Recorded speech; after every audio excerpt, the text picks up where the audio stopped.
So, konting kalma at ayos lang muna tayo mga Mars. Charot, charot!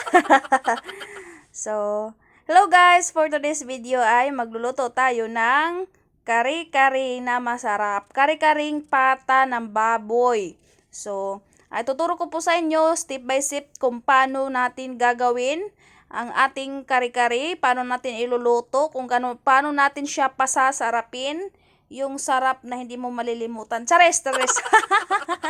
Basta masarap siya. So, umpisa na po natin yung ating pagluluto ng ating kari-kari na pata ng baboy. So, start na po tayo mga Mars. Sundan nyo lang po ako hanggang sa kanto. Charot! So, umpisa na po natin yung ating pagluluto ng kari-kari na.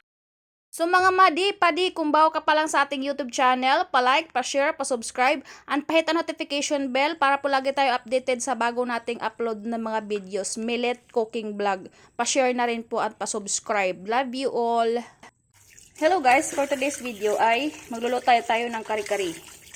Yes, we're going to cook kari-kari. Kari-kari. So yung kanyang paa. So yun siya. So, masasabi ko sa inyo na maganda talaga ang karne na to. So, pag ganitong klaseng karne, yun, medyo may pagka-pinkish siya. So, it means na maganda siyang klaseng karne. Hindi siya anay or inahin. So, maganda talaga siya. Oh. Look at that. See? So, yan po ay magandang karne na pang crispy pata at saka pang marami pa. Pwede niyong i-adobo. So, ayan. Okay na yan mga madi. Lalagay na natin dito. Dahil sasabawan natin yan at isasalang natin sa kalan. Siyempre. So, ayan. Buting grape po namin kasi nagaganong-ganon lang siya. So, ayan. Nalatos ba? Nalatos. Kahit pang shower, pwede ka dito mag-shower. Lah, may dalawang nakapark. So, ayan. Hanggang dyan lang yung tubig. Huwag na masyado dahil pressure cooker. Pwede nyo sa kaldero lang.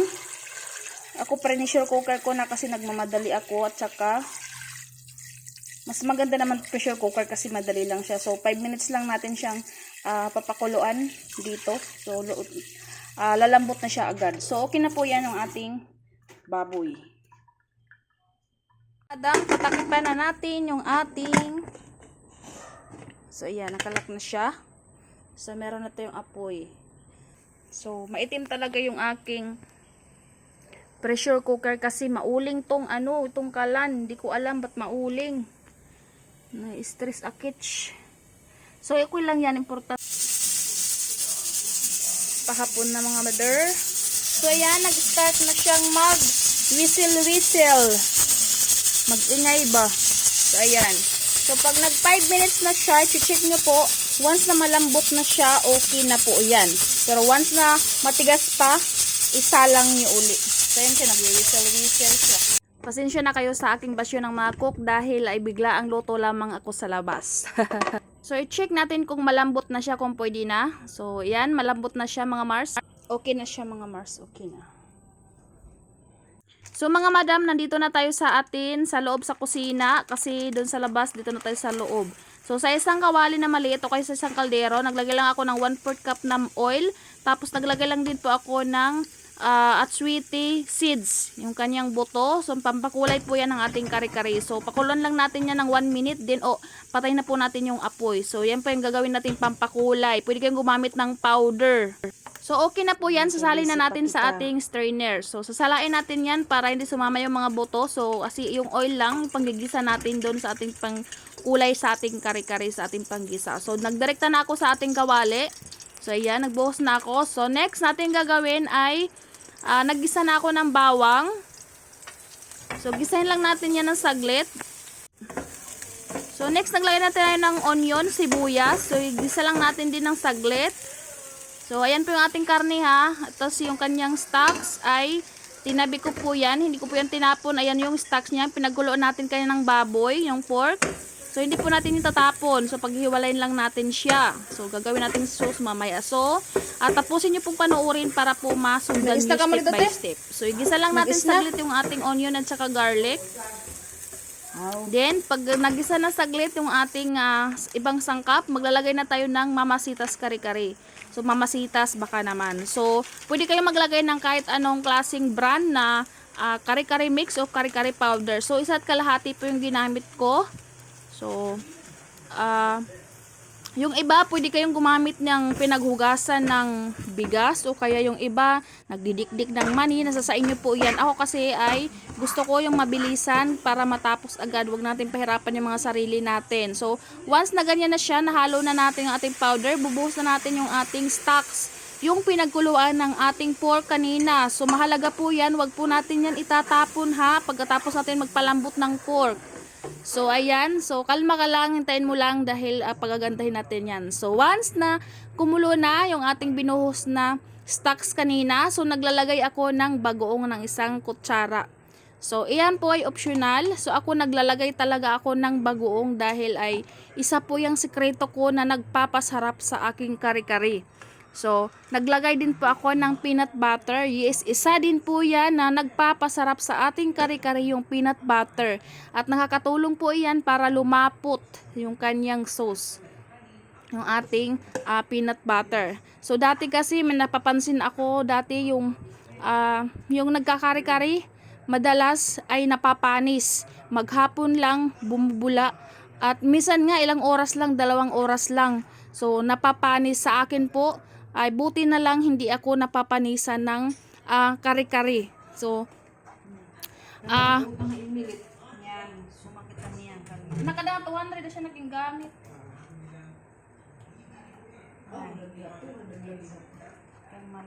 Butter, so nilalagay na natin yung ating pork, yung ating pinakuluan kaninang pork.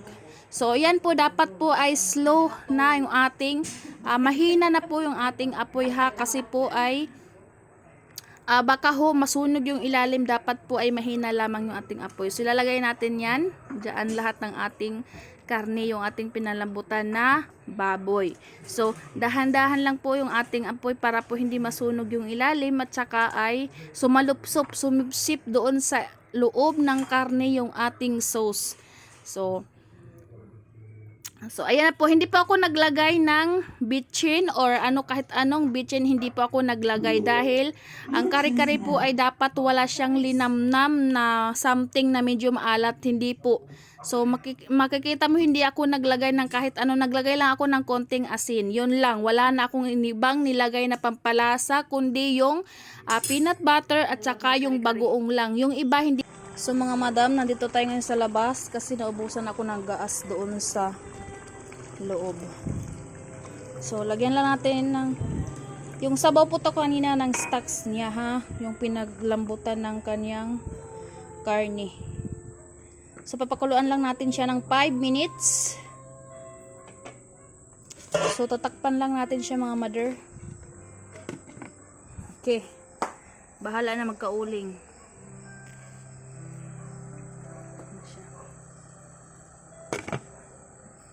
So, habang nag-aantay tayo na medyo kumulo at kumunti yung sabaw ng sauce ng ating kare-kare, so dito naman po tayo sa ating gulay. So, yung gulay natin ay meron tayong eggplant or talong, tapos meron tayong pichay, tapos meron tayong sitaw.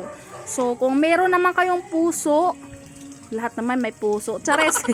So, kung meron kayong puso ng saging, pwede kayong maglagay nun. Ako kasi hindi ako naglagay dahil wala akong nabili, dahil biglaan lamang ang aking pagluluto nito. So, hindi tayo prepared. Chares, hindi pa tayo prepared. So, ang kulang lang talaga yung puso.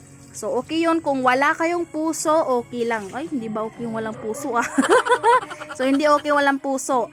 Yung puso ng saging, kung wala naman, pwede naman wala. Okay lang. Kung walang talong, okay lang. So, kung meron ka namang sitaw, kung meron ka namang pichay, okay na yun. So, okay yung kahit ano, wala. So, kakain muna tayo mga Mars kasi, 'di ba? Food is life. Chares, diyan ang favorite kong kuan. Waffle, kimi-kimi. Parang ubi kuan yan. Ubi yung palaman yan. Napakasarap talaga yan.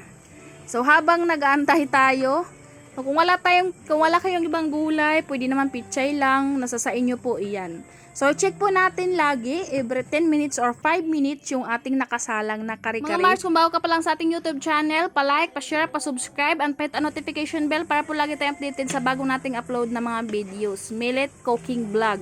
So mga Mars, check po natin lagi, antayin natin hanggang sa medyo kumunti yung sabaw. Nasa sa inyo kung gaano pa karaming sabaw, dapat ganyan. So nasa sa inyo kung gusto niyo medyo may sabaw konti, nasa sa inyo po yan. Kung gusto niya medyo malapot, nasa sa inyo po iyan. So ayan, malambot na po yan, okay na po yan. Sumalupsop, sumalipsip, sumalupsop.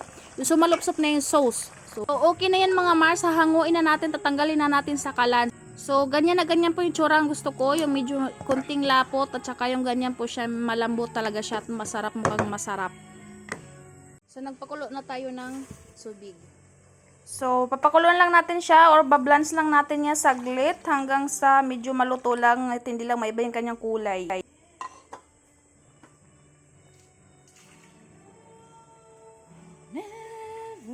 Habang nag-ano tayo ng gulay, nagbablanch, prepare tayo ng bangus, piprituhin natin for kasama ang ating dinner ng kari-kari.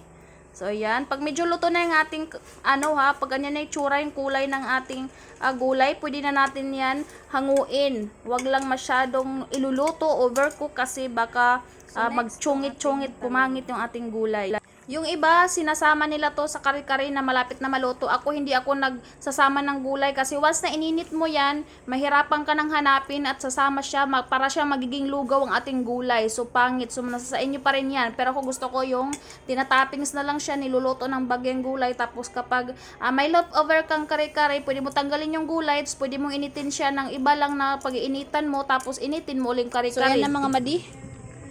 Yan, medyo luto na siya. Okay na yan. Dapat medyo luto lang siya ng konti, na wag masyadong lutong-luto kasi baka mag-iba yung kanyang kulay. So, pwede na natin yan haunin. So, okay na yan. Wait lang, dahil isasalang natin tong isa. Dahil magpa-fry tayo. So, ayan. Ito ay lalagay natin dito para manatili yung kanyang color green. Yung mukhang hindi naman depress yung ating gulay at hindi magmumukhang stress. So yan pong ating gawin, pero nasa sa inyo kung gusto nyo na kuan lang isama yung gulay dun sa kare-kare pagpaluto na, pero ayoko nang ganun kasi pag ininit yung kare-kare na-overcook ang gulay, sumasama siya doon, parang nag-change ng lasa ng bahagya yung ating kare-kare. So, ayan na siya, madi, okay na. So, pag napatuyo na natin yan, pwede natin yan itapos. So, mga madi, padi, ano pang inaantay nyo? Magluto na kayo nito, lutuin nyo na to. At napakasarap po niyan, at napakasimple, easy, napakadaling gawin. Walang kahirap-hirap, at wala kang poproblemahin sa lasa dahil bagoong ang magdadala ng sarap niyan. So, ano pang inaantay nyo, Mars? Lutuin nyo na. Napakasimple lang po niyan. Pwede po yan sa mga handaan, birthday, kahit hindi birthday, kahit simpleng kainan nyo lang, magugustuhan nyo ng mga junakis at ng buong pamilya nyo. Kahit buong barangay pang pagluto mo niyan, magugustuhan nila yan. So, ay lamang po ating video for today. So, mga Mars, kayo nang bahala magluto ng bagoong. So, wala pa akong video pero simple lang naman yun. Gisahin mo lang yung sibuyas at saka yung bawang at saka yung bagoong, kamatis, konting sugar, konting bawang, lasuna, at saka yung laurel. Tapos, konting suka. So, yun, hanggang sa medyo mag-dry na siya, mga ganyan na itsura niya. So, ayan lamang po ating video for today. Thank you po for watching Millet Cooking Vlog. Mama, chup-chup, pa-subscribe mga Mars. Thank you!